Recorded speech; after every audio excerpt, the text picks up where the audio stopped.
सासू माँ, क्या आप लोगों की सेवा आपके छोटे बेटे बहू करते हैं या आपकी बेटी दामाद करते हैं?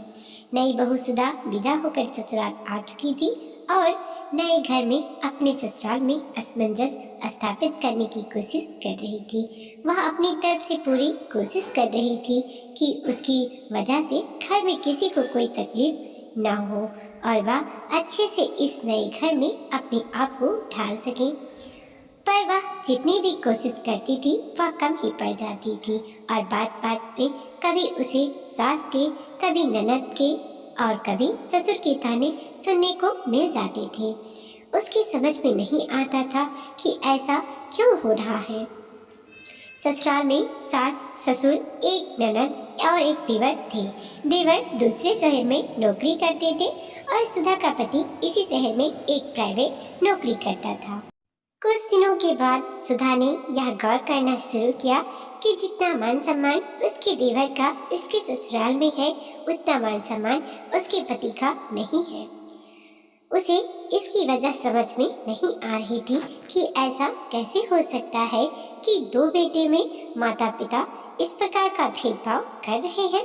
जहाँ देवर को हर बात में मालिक बनाकर उसका राय मशवरा लिया जाता था, वहीं उसके पति और उसकी कोई पूछ नहीं होती थी, बल्कि उन्हें एक नौकर समझा जाता था। एक दिन उसने इस बारे में अपने पति से बात की तो उसके पति ने बोला कि इसकी वजह सिर्फ और सिर्फ यह है कि छोटा भाई एक बहुत अच्छी सरकारी नौकरी करता है और माता पिता की नजर में वह काबिल है, और क्योंकि मैं एक प्राइवेट नौकरी करता हूँ तो मैं नाकारा हूँ। इस पर सुधा ने बोला, लेकिन उससे क्या मतलब, आप भी तो अपना खर्चा चलाते हो और आपका भाई भी अपना खर्चा चला रहा है। कोई किसी से कुछ मांग तो नहीं रहा और जिसकी जितनी आय है वह उस हिसाब से अपनी जिंदगी चला रहा है, तो इसमें माँ बाप को ऐसा भेदभाव करने की क्या जरूरत। बेटे तो दोनों उन्हीं के हैं। पर उनके पति ने कहा कि यह तो जिस दिन से छोटे भाई की सरकारी नौकरी लगी है उसी दिन से मैं झेल रहा हूँ। और सुधा ने इस बात पर भी गौर किया कि उसकी छोटी ननद भी अपने छोटे भाई का साथ ज्यादा देती थी और बड़े भाई की कोई इज्जत नहीं करती थी, जबकि ऐसा नहीं था कि बड़े भाई कोई खराब नौकरी करता था या उसे कोई आर्थिक तंगी थी। सिर्फ एक कारण था कि वह सरकारी नौकरी ना करके प्राइवेट नौकरी करता था। फिर सुधा ने सोचा, छोड़ो, मुझे क्या फर्क पड़ता है, मेरा पति तो इतना अच्छा है, मेरा इतना ख्याल रखता है, बाकी उनके बारे में क्या सोचते हैं उससे मुझे क्या। और इसी प्रकार से सुधा की जिंदगी चल रही थी। कुछ सालों के बाद ननद की शादी की चर्चा शुरू हो गई और फिर ननद की शादी के लिए छोटे भाई से राय मशवरा लिया गया और बड़े भाई भाभी से कोई राय मशवरा नहीं लिया गया, क्योंकि माता पिता की नज़र में छोटा बेटा ही मालिक था। छोटे बेटे ने फोन पर सारा राय मशवरा दिया और अपनी मालिकगिरी दिखाई और यह नहीं सोचा कि बहन की शादी की जिम्मेदारी उसकी भी उतनी है जितनी ही की बड़े भाई की, तो चलकर रिश्ता ढूंढने में थोड़ी मदद की जाए। जितनी दौड़ भाग करनी थी बड़े भाई ने की और एक अच्छे घर में बहन का रिश्ता तय हो गया।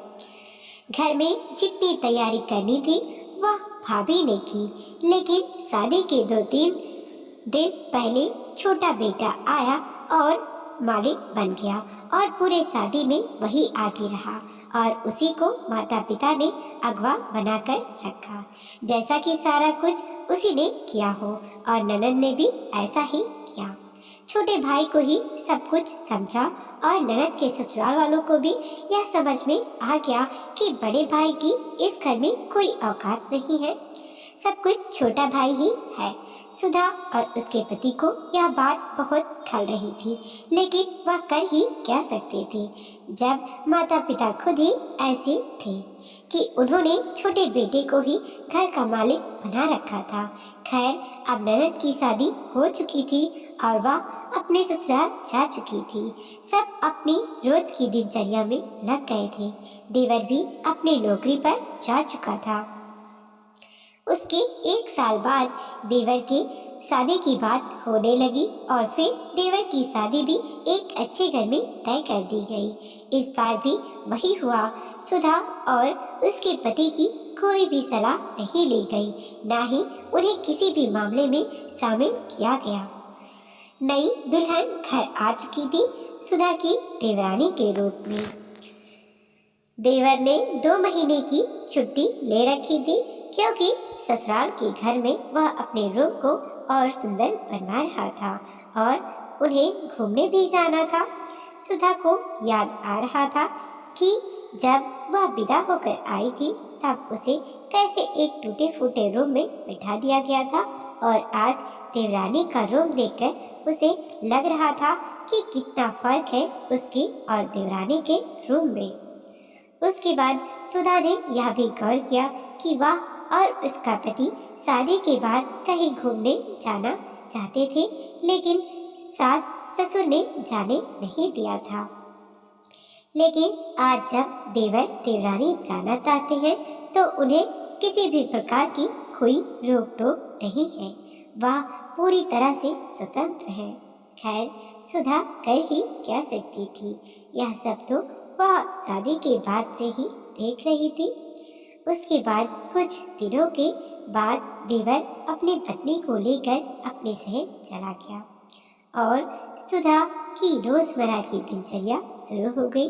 लेकिन देवरानी के आ जाने के बाद से सुधा की जिंदगी और भी ज़्यादा खराब हो चुकी थी, क्योंकि वह साल में कुछ दिनों के लिए बीच बीच में ससुराल आती थी।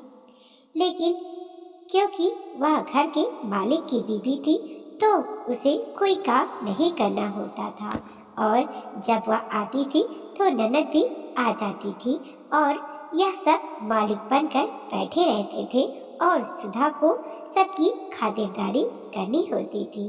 सुधा इन सब में अपने बच्चों का भी ध्यान नहीं रख पाती थी, और इस बार में जब वह अपने पति से बोलती थी तो उसे भी लगता था कि उसकी पत्नी ही अकेले सारे घर की जिम्मेदारी क्यों निभाए। पर उसे यह भी पता था कि यदि वह उसने इस बारे में कोई बात की तो माता पिता बहुत बड़ा बवाल खड़ा कर देंगे। लेकिन यह सब देखते देखते अब सुधा तंग आ चुकी थी, जो कि कल की आई देवरानी भी यह समझ चुकी थी कि इस घर में सुधा और उसके पति की कोई मान इज्जत नहीं, तो वह भी अपनी जेठानी के ऊपर हावी होने लगी थी और बात बात में जेठानी का मजाक उड़ाने लगी थी। ननद तो मुंहफट पहले से थी। सुधा ने सास और ननद की बदतमीजी तो बर्दाश्त कर ली थी, पर अब देवरानी की बदतमीजी उससे बर्दाश्त नहीं हो रही थी। और देवरानी की बदतमीजी थी कि दिन ब दिन बढ़ती ही जा रही थी। वह जब भी आती सुधा का किसी न किसी रूप में मजाक उड़ाती ही थी, पर अब सुधा ने सोच लिया था यह सब कुछ ऐसे नहीं चलेगा। अब इस बात का उन्हें माकूल जवाब मिलेगा और मिलना भी चाहिए। खैर, इस बार गर्मी की छुट्टियों में देवर देवरानी पूरे 1 महीने के लिए आए थे। सुधा ने सोच लिया था कि अब तक जो होता आया था वह अब नहीं होगा और सबको उनके किए का हिसाब देना ही पड़ेगा। देवरानी के आते ही ननद भी अपने बच्चों को लेकर मायके में आकर बैठ गई और सोच लिया कि चलो, सुधा भाभी तो हर बार की तरह हमारी चाकरी करेंगी ही। थोड़ी देर में देवरानी और ननद को देखा कि सुधा अपना बैग पैक कर रही है, तो उन्होंने तुरंत जाकर अपनी माँ को बताया। माँ ने जाकर बड़ी बहू से पूछा कि तुम बैग पैक करके क्यों जा रही हो? तो उसने कहा, मैं और मेरे पति और मेरे बच्चे 15 दिन के लिए मसूरी घूमने जा रहे हैं। काफ़ी टाइम हो गया है, हम कहीं भी बाहर नहीं गए हैं। तब सास ने चिल्लाना शुरू करने लगी, तुम्हारी हिम्मत कैसे हुई? तुम लोगों ने 15 दिन घूमने का प्लान बना लिया और हमें बताना तक जरूरी नहीं समझा? ऐसे कैसे चली जाओगी? घर की जिम्मेदारियां भी कुछ होती है। माँ की तेज आवाज सुनकर बड़ा बेटा भी दौड़कर आया और समझ गया कि बस अब कुछ नहीं हो सकता। माँ ने तो तांडव शुरू कर दिया है। अब तो भूल जाओ बाहर जाना। और उसने सुधा से बोला कि चलो रहने दो, हम फिर कभी जाएंगी। लेकिन सुधा ने सोच लिया रखा था कि उसका पति तो सीधा साधा है, जिसका फायदा इतने दिनों से ससुराल वाले उठा रहे हैं, पर अब और नहीं उठाने देगी। तो उसने सीधा से जवाब दिया, बिल्कुल नहीं, क्यों रखूं? मुझे तो घूमने जाना है मेरे बच्चों के साथ और मैं जाकर ही रहूंगी। क्या जब बेटी मायके आती है तब किसी से पूछ कर आती है? जब मन किया चली आती है? क्या जब इनकी छोटी बहू ससुराल आती है या कहीं घूमने जाती है तो क्या अपनी सास से पूछ कर जाती है? जब दिल करता है चली जाती है। क्या मैं इस घर की नौकर हूँ जो सबके लिए करती रहूं? क्या सबके हाथ पैर टूट गए हैं, खुद बनाकर खा नहीं सकते? और यदि मैं ही इस घर में सब करती हूँ तो फिर मुझे इस घर की मालकिन बना दिया जाए। क्या कभी किसी ने मुझसे इस घर की मालकिन समझा है? नहीं, बल्कि हम दोनों को इस घर का नौकर समझा है। और वजह सिर्फ और सिर्फ एक है, और वह है आपका सीधा होना, क्योंकि आपने कभी पलटकर जवाब नहीं दिया। यह सुनकर सास ससुर और जोर जोर से चिल्लाने लगे। साथ में ननद और देवर देवरानी के भी सुर बहुत तेज हो गए। उन्हें लगा कि बस पहली बार इन्होंने जबान खोला है तो इन्हें इसी पर रोक देना जरूरी है, नहीं तो इनकी हिम्मत बढ़ती जाएगी। लेकिन सुधा ने ठान लिया था कि आज तो इन लोगों को उनकी औकात दिखा कर रखनी है। तो जितनी जोर से सास ससुर ने चिल्लाया उससे दुगनी तेज पे आवाज में सुधा ने जवाब दिया, क्यों नहीं जा सकती? क्या हम नौकर हैं? क्या घर की बड़ी बहू का सम्मान और बड़े बेटे का सम्मान कभी हमें मिला है? नहीं, बल्कि घर का मालिक हमेशा छोटे बहू को ही बनाया है। क्या हमने छोटे बेटे बहू का कर्जा खा रखा है? क्या मेरा पति कमाता नहीं है? क्या मेरे पति का खर्चा आप लोग या देवर देवरानी चलाते हैं? जी नहीं, मेरा पति अच्छा खासा कमाता है और अपने परिवार का खर्चा चलाता है, फिर भी आप लोगों की गुलामी करता है। क्यों? क्योंकि वह एक सीधा साधा आदमी है और कोई कला नहीं चाहता। रही बात आपके छोटे बेटे की नौकरी की, तो हर कोई अपनी अपनी नौकरी करता है, कोई सरकारी तो कोई प्राइवेट। इसका यह मतलब नहीं है कि वह ज़्यादा काबिल है या जो भी है। क्या वह मेरा खर्चा चला रहा है या वह आपको दे रहा है?